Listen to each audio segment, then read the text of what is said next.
नमस्कार। ज्योतिष के इस कार्यक्रम में आपका स्वागत है। आज हम जिस विषय पर चर्चा करने जा रहे हैं वो अति महत्वपूर्ण है, क्योंकि ये पुत्र की बात होती है। जिस भी व्यक्ति के जन्म कुंडली में ये योग होते हैं, उनके पुत्र उनसे द्वेष रखते हैं, अर्थात अपने पिता से द्वेष रखते हैं। कोई भी पिता ये नहीं चाहेंगे कि उनके बच्चे का भविष्य खराब हो।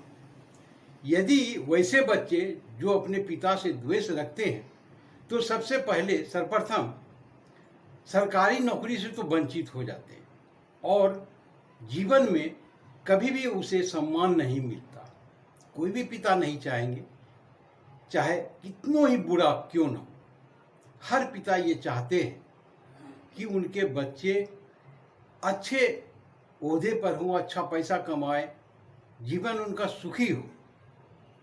परंतु कहते हैं लाख करो चतुराई, कर्म का लिखा मिटा नहीं जाए। तो ऐसी स्थिति में आप क्या करेंगे? तो बेहतर होता है परहेज। या तो बच्चे को अपने से दूर कहीं पढ़ने के लिए, या बड़े हो गए हैं तो कार्य के लिए, और उनसे जितना कम हो सके बात करें।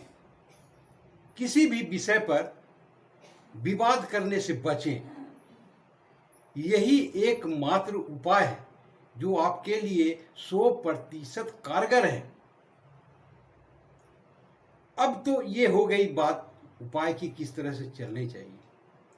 अब ये बताते हैं कि पितृ विदूषक योग जन्म कुंडली में बनते कैसे।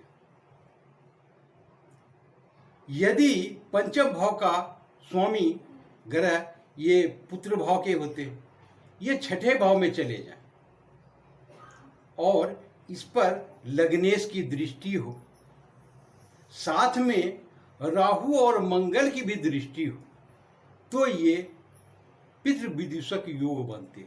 जैसे कि आप इस कुंडली में देखेंगे, ये वृषभ लगन की कुंडली है। पंचम भाव के स्वामी यहां बुध बन रहे हैं जो छठे भाव में स्थित है। शुक्र लग्नेश 12वें भाव से अपनी 7वीं दृष्टि से बुध को देख रहे हैं। शुक्र की एकमात्र ही दृष्टि होती है 7वीं दृष्टि। दूसरे भाव में बैठे हुए राहु, जिनकी 3 दृष्टि होती है, 5वीं दृष्टि, 7वीं दृष्टि और 9वीं दृष्टि। ये 5वीं दृष्टि से बुध को देख रहे हैं। तीसरे भाव में मंगल बैठे हुए, मंगल की भी 3 दृष्टि होती है, 4थी दृष्टि, 7वीं दृष्टि और 8वीं दृष्टि। ये 4थी दृष्टि से बुध को देख रहे हैं। तो इस प्रकार की ग्रह स्थितियां किसी भी लग्न की कुंडली में बनती हो या हो, तो ये पितृ विदूषक योग बन जाते हैं। और इनका एकमात्र उपाय ही यही है परहेज। यदि किसी व्यक्ति या जातक की जन्म कुंडली में हो, तो इस बात पर गौर करें, ध्यान दें, या कोई भी ज्योतिषगण ये सीख रहे हो, तो इस विषय पर इसी तरह का निर्णय उन्हें अपना बताएं।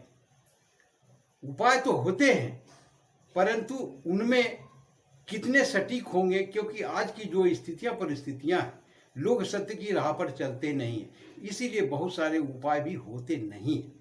इस बात पर ध्यान दें। तो आशा करता हूं कि ये वीडियो अच्छे लगे होंगे। आपने देखा, इसके लिए शुक्रिया, धन्यवाद।